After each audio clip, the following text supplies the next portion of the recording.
আসসালামু আলাইকুম। সংবাদে আপনাদের সবাইকে স্বাগত জানাচ্ছি। আমি ফিরোজ তোহা। শুরুতেই সংবাদ শিরোনাম জানিয়ে দেব এই মুহূর্তে হাতে পাওয়া সর্বশেষ গুরুত্বপূর্ণ আপডেট বাংলা সংবাদ। শুরু করছি হৃদয় বিদারক সংবাদ দিয়ে। ছাত্র জনতার আন্দোলনে গুলিবিদ্ধ স্বামীর চিকিৎসায় নিজের সন্তান বিক্রি। প্রিয় দর্শক, এমনই এক লোমহর্ষক ঘটনা ঘটেছে বৈষম্য বিরোধী ছাত্র আন্দোলনে আহত এক ব্যক্তির সঙ্গে। বৈষম্য বিরোধী ছাত্র আন্দোলনে পুলিশের গুলিতে আহত হন দিনাজপুরের দিনমজুর আব্দুর রশিদ। দারিদ্রতা আর অর্থের অভাবে ৩ দিনের সন্তানকে বিক্রি করতে বাধ্য হয়েছেন তার স্ত্রী রোকেয়া বেগম। চিকিৎসার অর্থ জোগাতে বাধ্য হয়ে ৩ দিন বয়সী নবজাতককে ২৫,০০০ টাকায় বিক্রি করে স্বামীর চিকিৎসা করিয়েছেন স্ত্রী রোকেয়া বেগম। এবারে জানাবো, রাজধানীতে মধ্যরাতে চাঁদাবাজি করতে গিয়ে শ্রমিক দলনেতা আটক। রাজধানীর কাউরান বাজারে চাঁদাবাজির অভিযোগে ছাত্র জনতার হাতে আটক হয়েছেন তেজগাঁও থানা শ্রমিক দলের আহ্বায়ক জালাল আহমেদ। সোমবার রাতে তাকে আটক করা হয়। জানাবো, ছাত্ররা রাষ্ট্র সংস্কারে ব্যস্ত, পতিত গোষ্ঠীর দখলদারিতে। ইসলামী আন্দোলন বাংলাদেশের আমির ও চরমোনাই পীর মুফতি সৈয়দ মোহাম্মদ রেজাউল করিম বলেছেন, ছাত্র জনতার অভ্যুত্থান পরবর্তী সময় একদল পতিত গোষ্ঠী সুযোগের অসৎ ব্যবহারের মাধ্যমে হীন স্বার্থ চরিতার্থ করতে মাঠে নেমেছে। তারা লুটপাট, চাঁদাবাজি, দখলদারির অপরাজনীতি শুরু করেছে। জানিয়ে দেব, অন্তর্বর্তী সরকার জন আকাঙ্ক্ষা পূরণে সমর্থ হবে। অন্তর্বর্তী সরকারের প্রতি আস্থা ও সমর্থন থাকার কথা উল্লেখ করে এ সরকার জনগণের আকাঙ্ক্ষা পূরণে সমর্থ হবে বলে আশাবাদ ব্যক্ত করেছেন বিএনপির স্থায়ী কমিটির সদস্য আমির খসরু মাহমুদ চৌধুরী। এদিকে আজকের কর্মসূচি নিয়ে সার্জিসের বার্তা। বহুল আলোচিত ছাত্র জনতার মত বিনিময় কর্মসূচি ইতিমধ্যেই শুরু হয়ে গেছে। এই কর্মসূচির সূচনা করেছে বৈষম্য বিরোধী ছাত্র আন্দোলনের সমন্বয়করা। এরই ধারাবাহিকতায় আজকের কর্মসূচি নিয়ে বার্তা দিয়েছেন আন্দোলনের অন্যতম সমন্বয়ক সার্জিস আলম। গতকাল রাতে আজকের মত বিনিময় প্রসঙ্গে ফেসবুকে একটি স্ট্যাটাস দেন তিনি। প্রিয় দর্শক, আপনাদের সামনে স্ট্যাটাসটি হুবহু তুলে ধরছি, সঙ্গেই থাকুন। এবং সর্বশেষ জানাবো আন্তর্জাতিক সংবাদ। ইউক্রেনের আরেক শহর দখলের দাবি রাশিয়ার। ইউক্রেনের পূর্বাঞ্চলীয় শহর নভরোভিদকার পূর্ণ নিয়ন্ত্রণ নেওয়ার দাবি করেছে রাশিয়া। তাছাড়া শহরটির অদূরে পোকরোভস্ক নগরীর দিকে রুশ বাহিনীর অগ্রগতির কথাও জানানো হয়েছে। খবর রয়টার্সের।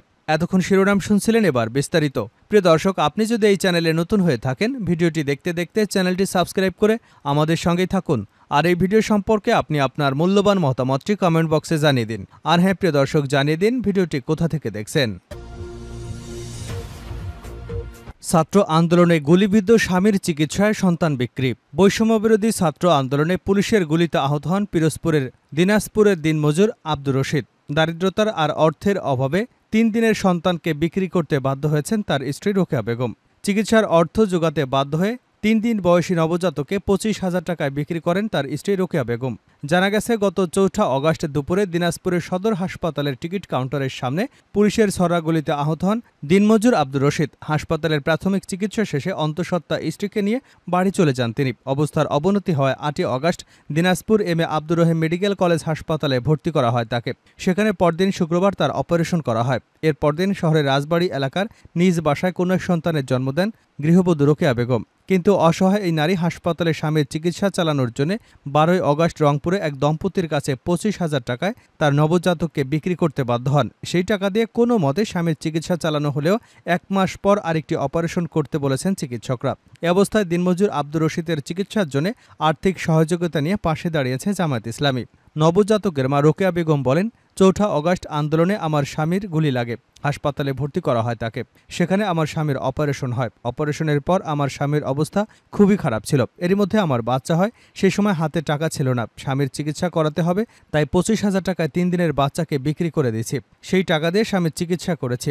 খারাপ তো লাগবেই, কিন্তু সে সময় কোনো উপায় ছিল না। স্বামীকে তো বাঁচাতে হবে। স্বামীকে আরও অপারেশন করতে হবে। সুস্থ হতে আরও ২ বছর সময় লাগবে। নিজের কোনো জায়গা জমি নেই, মানুষের বাসায় থাকে।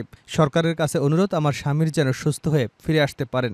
আহত আব্দুর রশিদ বলেন, ৪ আগস্ট স্ত্রীর প্রসবের ব্যথা ওঠায় হাসপাতালে নিয়ে যাই। আমি টিকিট কাউন্টারের সামনে পুলিশের ছড়াগুলিতে আহত হই। পরে আমাকে হাসপাতালে ভর্তি করেন স্থানীয়রা। আমি চিকিৎসা নিয়ে বাসায় আসি। এর মধ্যে আমার স্ত্রী একটি কন্যা সন্তান জন্ম দেন। বাসায় ৩ দিন ছিলাম। পরে গ্রামবাসী সহযোগিতা করে আমাকে আবারও হাসপাতালে নিয়ে যাওয়ার ব্যবস্থা করেছে। হাসপাতালে অপারেশন হয়েছে। দিনাজপুর সদর উপজেলা নির্বাহী কর্মকর্তা ফয়সাল রায়হান বলেন, বিষয়টি আমরা অবগত হয়েছি। আমরা দ্রুত বাচ্চাটিকে তার মায়ের কোলে ফিরিয়ে দেবার জন্য প্রয়োজনীয় পদক্ষেপ গ্রহণ করেছি। রাজধানীতে মধ্যরাতে চাঁদাবাজি করতে গিয়ে শ্রমিক দলনেতা আটক। রাজধানীর কাউরান বাজারে চাঁদাবাজির অভিযোগে ছাত্র জনতার হাতে আটক হয়েছেন তেজগাঁও থানা শ্রমিক দলের আহ্বায়ক জালাল আহমেদ। সোমবার মধ্যরাতে তাকে আটক করা হয়। প্রত্যক্ষদর্শীরা অভিযোগ করেন, সোমবার রাত 11টার দিকে কাউরান বাজারে ব্যবসায়ীদের থেকে চাঁদা নেওয়ার জন্য জালাল আহমেদের নেতৃত্বে আসে শতাধিক চাঁদাবাজ। ব্যবসায়ীরা শিক্ষার্থীদের খবর দিলে তারা এসে চাঁদাবাজদের প্রতিহতের চেষ্টা করেন। এ সময় চাঁদাবাজদের হামলায় শিক্ষার্থীসহ একাধিক ব্যবসায়ী আহত হন। পরে শিক্ষার্থীরা জালাল আহমেদকে আটক করে পুলিশে সোপর্দ করেন, যদিও অভিযোগ অস্বীকার করেছে জালাল আহমেদ। ছাত্ররা রাষ্ট্র সংস্কারে ব্যস্ত, পতিত গোষ্ঠীর দখলদারিতে চরমোনাই পীর। ইসলামী আন্দোলন বাংলাদেশের আমির ও চরমোনাই পীর মুফতি সৈয়দ মোহাম্মদ রেজাউল করিম বলেছেন, ছাত্র জনতার গণঅভ্যুত্থানের পরবর্তী সময় একদল পতিত গোষ্ঠী সুযোগের অসৎ ব্যবহারের মাধ্যমে হীন স্বার্থ চরিতার্থ করতে মাঠে নেমেছে। তারা লুটপাট, চাঁদাবাজি, দখলদারির অপরাজনীতিতে মেতে উঠেছে। বিকেলে ইসলামী ছাত্র আন্দোলন বাংলাদেশ চরমোনাই কওমিয়া শাখার উদ্যোগে চরমোনাই মাদ্রাসা ক্যাম্পাসে আয়োজিত এক সমাবেশে প্রধান অতিথির বক্তব্যে চরমোনাই পীর এসব কথা বলেন। সংগঠনটির 33তম প্রতিষ্ঠা বার্ষিকী উপলক্ষে এ সমাবেশের আয়োজন করা হয়। মুফতি সৈয়দ মোহাম্মদ রেজাউল করিম বলেন, গণঅভ্যুত্থানের পর ইসলামী ছাত্র আন্দোলনের নেতা কর্মীরা দেশের শান্তি শৃঙ্খলা বজায় রাখতে সক্রিয় ভূমিকা পালন করছেন। সংখ্যালঘুদের জানমাল ও তাদের ধর্মীয় উপাসনালয়ের নিরাপত্তা নিশ্চিত করতে কাজ করে যাচ্ছেন।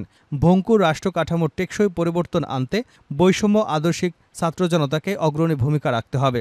ইসলামী ছাত্র আন্দোলন বাংলাদেশের চরমোনাই মাদ্রাসা ক্যাম্পাস শাখার সভাপতি ফয়জুল বিন সিদ্দিকের সভাপতিত্বে সমাবেশ সঞ্চালনা করেন সাধারণ সম্পাদক মোহাম্মদ ইব্রাহিম খলিল।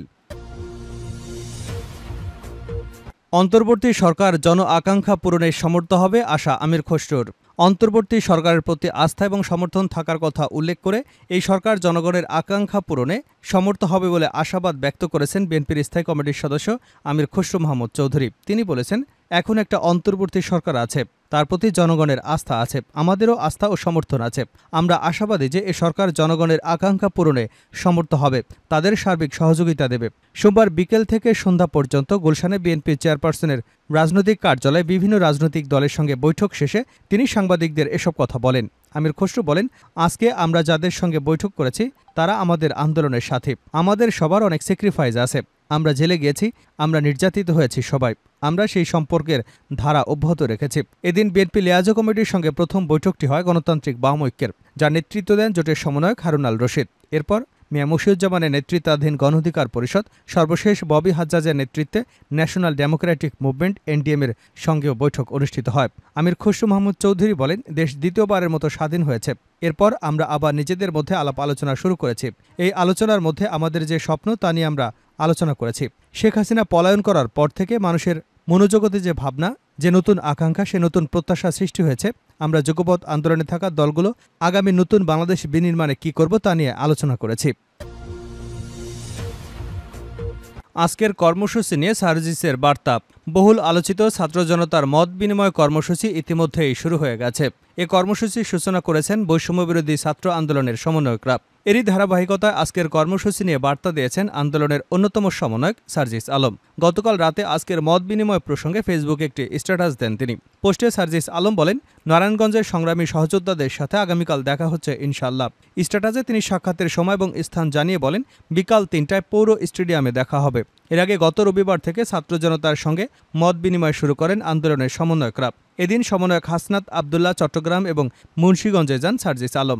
এদিকে গত শনিবার রাতে ফেসবুকে এক স্ট্যাটাসে হাসনাত আবদুল্লাহ জানান, প্রিয় চট্টগ্রামবাসী, আগামীকাল রবিবার ৮ই সেপ্টেম্বর থেকে শুরু হচ্ছে বৈষম্যবিরোধী ছাত্র আন্দোলনের বিভাগীয় ও জেলা পর্যায়ের সফর। এ সফরের অংশ হিসেবে আমাদের একটি সমন্বয়ক টিম প্রত্যেকটি জেলার অভ্যুত্থান ঘটানো ছাত্র জনতার সঙ্গে মত বিনিময় সভায় অংশগ্রহণ করবে।